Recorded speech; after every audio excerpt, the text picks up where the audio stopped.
ረፋዱ ላይ በሚዲያው የተሰማው መረጃ ብዙዎችን አስደስቷል።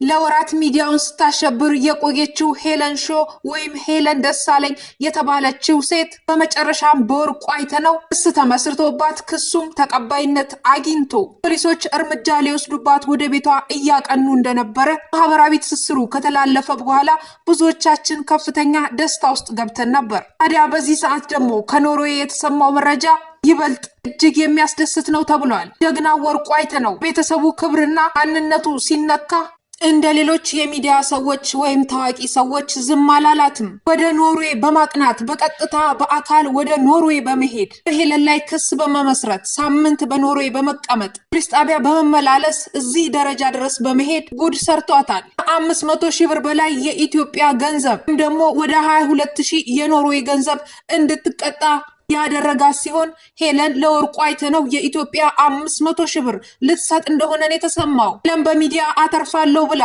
ከባድ ኪሳራ ውስጥ ገብታለች። ሄለን በዚህ ሰዓት አትርፍ ባይ አጉዳይ ሆናለች። ዳብቻ መች በቃ ከዚህ በኋላ በሚዲያ ወጥታ እንደ አስተያየቶችን ከመስጠት እንድትቆጠብና ሚዲያ እንዳትጠቀም የሚዲያ እገዳ የወጣባት ሲሆን በተጨማሪም ሄለን እስር እንድትቀጣ እርምጃዎች ተወስዶባታል። ወርቁ አይተነው ሄለን በአደባባይ ስትዘልፈው የተቀረጹ ቪዲዮዎችን ማስረጃ በመያዝ ቀጥታ ለኖርዌይ መንግስት ሲያሳይ የኖርዌይ መንግስት በቀጥታ ነው ክስ እመሰርታለሁ፣ ይህ እጅግ አደገኛ ጉዳይ ነው በሚል እርምጃ የወሰደባት ተብሏል። ሄለን ማንም አይነካኝም፣ ማንም ደፍሮ እዚህ ድረስ መጥቶ በእኔ ላይ ክስ ለመመስረት በዚህ ልክ ይሄዳል ብላ አስባም አታውቅም። እድሜ ልኳን ሰዎችን ስትዘልፍና ስትሰድብ የኖረችው ሄለን እስከዛሬ ማንም ደፍሯት ኖርዌይ ድረስ ሄዶ ክስ የመሰረተባት ሰው አልነበረም። ነገር ግን አሁን የተዳፈረችው የጎጃሙን ጀግና ወርቁ አይተነውን እንደሆነ የረሳች ይመስላል። ወርቁ አይተነው ስራውን አቋርጦ ካለበት ዱባይ ሀገር ወደ ኖርዌይ ድረስ ተሳፍሮ በሷ ላይ ክስ መመስረቱ በዚህ ልክ መሄዱ እጅግ ብዙዎችን እያነጋገረ ይገኛል። ጊዜ ወደ ጊዜ የሶሻል ሚዲያ አጠቃቀማችን እጅግ ጋጠወጥ መሆኑን ተከትሎ ብዙዎች ሰዎችን ሲዘልፉ ቢውሉም የሚከሳቸው አንድም አካል በዚህ ልክ ባለመኖሩ ሄለንም ፍጹም ምንም ይመጣብኛል ብላ ባላሰበችው መልኩ ወርቁ አይተነው ጉድ ሰርቷታል። ብዙዎች ተደስተዋል። ብቻ ሳይበቃ ሄለን ከወርቁ አይተነው ገንዘብ አምጣ እያለች ስታስፈራራ ቆይታ አሁን ላይ ግን ነገሮች ተገላቢጦሽ ሆነው ሄለን ለወርቁ አይተነው ወደ 500,000 ብር በኢትዮጵያ የሚጠጋ ገንዘብ እንድትሰጠው የኖርዌይ መንግስት እንደፈረደለትም ነው የተሰማው። ሄለን በዚህ ሰዓት ወደ ፖሊስ ጣቢያ እንደሄደች ብዙዎች እየዘገቡ ይገኛል። 3 ቅጣቶች ተጥሎበታል። የመጀመሪያው ቅጣቷ የእስር ቅጣት፣ ሁለተኛዋ የሚዲያ እገዳ፣ ሶስተኛዋ ደግሞ የገንዘብ ካሳ ለወርቁ አይተነው ሲሆን ብዙዎች ደግሞ እየተናገሩ እንደሚገኙት ኖርዌይ በህግ ቀልድ የምታውቅ አገር አይደለችም። ሄለንን ዲፖርት ለማድረግም ልትወስን ትችላለች። ሄለንን ወደ ኢትዮጵያ ሀገሯ ልታባራት ትችላለች እየተባለ ይገኛል። ኖርዌይ ከዚህ ቀደም ብዙ ኢትዮጵያኖችን በትንሽ ስህተት ዲፖርት አድርጋ ወደ ኢትዮጵያ ልካ እንደነበረ የሚታወስ ነው። ቅርብ ጊዜያት ከኖርዌይ ዲፖርት ተደርገው የመጡ ኢትዮጵያውያን በሸገር ኢንፎ በኩል ሲያለቅሱና ጎዳና ላይ ቀርተው ከኖርዌይ ዲፖርት ተደርገው ገንዘብ ሲሰበሰብላቸው እንደቆዩ የሚታወስ ነው። ታዲያ ኖርዌይ በህጓ ቀልድ የማታውቅ ሲሆን ህጓን ጥሰውና ወንጀሎች ሲገኙ ለአፍሪካኖች ርህራሄ ሳታሳይ ወደ መጡበት ሀገር ሸኝ መሆኑን ተከትሎ ብዙዎች ሄለን ከመታሰርም በላይ እስከ ዲፖርት ልደርስ ትችላለች እያሉ ይገኛል። ሄለን እዚህ ለመድረስ ብዙ ዋጋዎችን ከፍላ በረሃዎችን አቆራርጣ የኖርዌይ ህይወቷን እንዳቃናች ይታወቃል። የመጣችበትን መንገድ የረሳችው ሄለን ዛሬ ላይ ዋጋ ልትከፍል ነው እየተባለ ይገኛል። ሄለን በህይወቷ ብዙ መከራና ስቃይን አይታ በየመን በረሃ ላይ በአንድ ሆቴልነት በሼፍነት ተቀጥራ በበረሃው ላይ ረጅም ዓመት አገልግላ ያጠራቀመችውን ብር ይዛ ወደ አረብ ሀገራት ሄዳ ረጅም የስደት ጊዜ ካሳለፈች በኋላ ነው ወደ ኖርዌይ መግባት የቻለችው። ታዲያ ይህ ሁሉ መከራ በስደት ያየችው ሄለን ኖርዌይ ለመግባት የከፈለችው መስዋዕትነት ቀላል አልነበረም። ነገሮች ተስተካክለውላት በኖርዌይ ዜጋ ሆና ስራዋን እየሰራች መኖር ስትጀምር ግን የመጣችበትን በመርሳቷ ሰዎችን እየዘለፈች የሰዎችን ህይወት እየበጠበጠች መስቀመጫ ስታጣ በመጨረሻም ወርቁ አይተነው የእጇን ሰጥቷታል። ከዚህ ቀደም ብዙዎች ክስ እንዳይመሰርቱባት መንገዶችንም እንዳይራመዱ የምታደርገው አንዳንድ ነገር ነበር። በሌላ ሰዎች ገንዘብ በመክፈል ሄለን እኮ ልጇን ከኖርዌይ ዜጋ ነው የወለደችው፣ ከነጭ ነው የወለደችው፣ ስለዚህ ምንም ብትጣጠፋ አትታሰርም፣ ልጇ የውጭ ዜጋ ነው፣ የኖርዌይ መንግስት ምንም አያደርጋትም የሚሉ ነገሮችን በማንሳት ሄለንን ለክስ የሚያስቡ ሰዎችን ሊከሷት ሲያስቡ ተስፋ ሲያስቆርጡ የነበሩ ሰዎች ነበሩ። ብር እየተከፈላቸው ከሄለንም በተደጋጋሚ ልጄን ከነጭን የወለድኩት በሚል እኔ ኖርዌይ ውስጥ መንግስት ነኝ በሚል ሰዎች ወደሷ ደፍረው ክስ እንዳይመሰርቱ ስታደርግ ቆይታለች።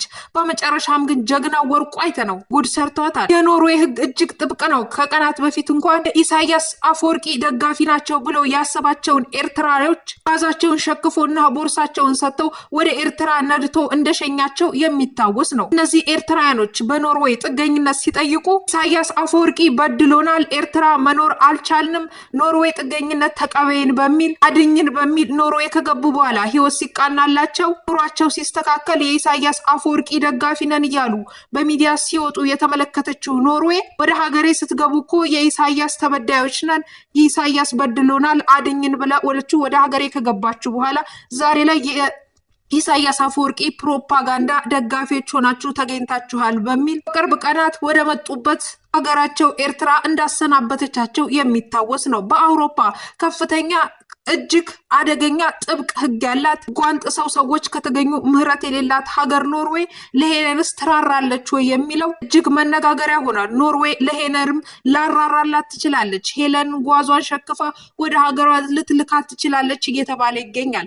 ከሰሞኑ ደግሞ ኤርትራውያኖቹ ዲፖርት መደረጋቸውን ተከትሎ በኖርዌይ የተፈጠረው አንዳንድ ከፍተኛ ውዝግቦች ስላሉ ሄለን በዚህ ሰዓት ነው ሰተት ብላ ወደ እሳቱ የገባችው። ታዲያ የኖርዌይ መንግስትም ለሄለን ይመለሳል ተብሎ አይታሰብም። ሄለን ብዙ ችግሮች ውስጥ በአንድ መዘዝ ብቻ ገብታለች። ለዘመናት በስደት ለፍታ ያቃናችውን ህይወቷን ማንነቷን የገነባችውን ሲስተም ልታፈርሰው ነው። እጅግ መነጋገሪያ ሆኗል። ድምፁን አጥፍቶ ጉድ የሰራት ወርቁ አይተነው እጅግ መነጋገሪያ ሆኗል። ሄለን ለመሆኑ በወርቁ አይተነው ላይ ፈጽማቸውን የስም ማጥፋት ተግባሮች ለምን መፈጸም ፈለገች የሚለው የብዙዎች ጥያቄና ጉዳዩን ወደ ፖለቲካ እንዲያቀና የሚያደርገው ነው። ሄለን የአማራውን ባለሀብት ወርቁ አይተነውን ስም ማጥፋት የፈለገችው ባለሀብቱ የአማራ ልጆችን ስለሚረዳና የአማራ መለያ ተደርጎ ስለሚታይ አንድ ማህበረሰብ ጀግና ለማንቋሻሽና ክብር ለማሳጣት ነበር ይህን ተግባር የፈጸመችው ተብሏል።